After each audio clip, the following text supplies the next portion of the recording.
Slayer and Dr. Stone finally over, all of my anime attention has been going to My Hero Academia. And I've been getting a bit antsy because I know something is brewing, but the setup is taking way too long. So to pass the time, I started to rewatch old seasons. And as I was rewatching the show, I started to realize that My Hero Academia is set in a dystopian future. For those of you who aren't familiar with the story, My Hero Academia is set in a world where 80% of the population has superpowers, or quirks as they call it. The main character, whose name is Midoriya, but is later referred to as Deku, has 0 quirks, but is later gifted one by the Japanese version of The Rock. It starts out as a pretty light and fun show until a bunch of villains roll up to his school and try to murder him and his classmates.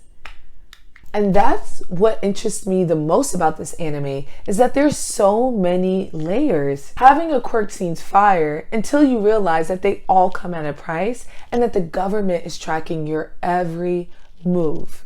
When Deku finally gets his power, he immediately has to register. The Avengers started a war over the right to privacy, and the heroes in My Hero Academia are just signing their life away. Another thing I noticed is that there's a huge divide between the rich and the poor. Deku attends the Harvard of hero training, and to be honest, he gets in because his new rich and famous friend hooks him up. What's interesting about their admission process is that there are students who got in without taking the entrance exam, and they all happen to be rich. Sounds fishy to me. Which would explain why his childhood peer is always angry despite being very gifted.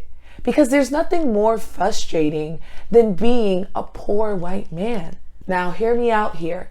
What if all the villains are actually vigilantes who are trying to overthrow a corrupt government? Because heroes now are wealthy celebrities who rely heavily on the media. There's also a villain named Stain who preaches that very point, while dripping in swagoo, I may add. Yes, he killed a couple of people, but so did Harriet Tubman.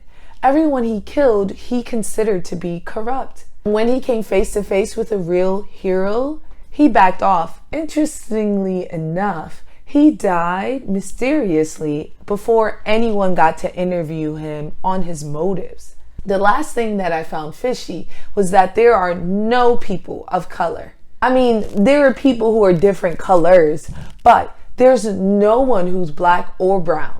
I mean, unless you count that big lips guy who has to give himself diabetes to power up his quirk. What if they put all people of color on like an island or some jail because our predisposition to athleticism made us way too strong? Something to think about. So do you agree? Let me know in the comments below. Until next time, have a fantastic week, my friends.